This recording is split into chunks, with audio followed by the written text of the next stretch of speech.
नेपाल अब सानो पाकिस्तान बन्दैछ भिडियो हेर्नुहोस् त। तो हेलो साथी सब, देखो हमारे लगे कि हम नेपाल में छे, हमारा लगे कि पाकिस्तान या दोसर देश में छे। यी जिहादीहरूले के गर्न खोजेको, के भन्न खोजेको, के देखाउन खोजेको क्या? अरूको देशको झन्डा लगाएर बाटैभरि देखाउन खोजेको, के गर्न खोजेको के?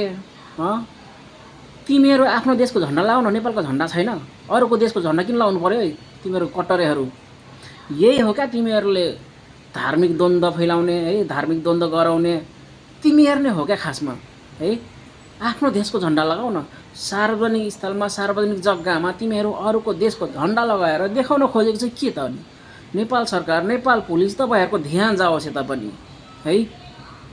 यति साह्रो यिनीहरूले गर्न थाल्यो, यस्तो कट्टरपन्थी देखाउन थाल्यो। अब सार्वजनिक जग्गामा अब बर पिपल पनि रोप्न पाइन्न अरे। ल भयो त अब तिमीहरूले यति साह्रो नै कट्टरपन्थी देखाउनु छ भने उता साउदी अरेबियातिर जाँदा हुन्छ।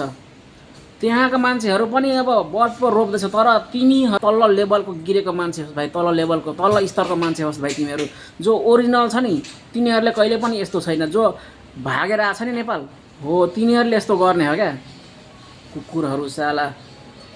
यही हो क्या तिमीहरूको धार्मिक द्वन्द्व गराउने हो कि? यही हो क्या तिमीहरूले? यस्तै कारणले लडाइँ हुन्छ क्या।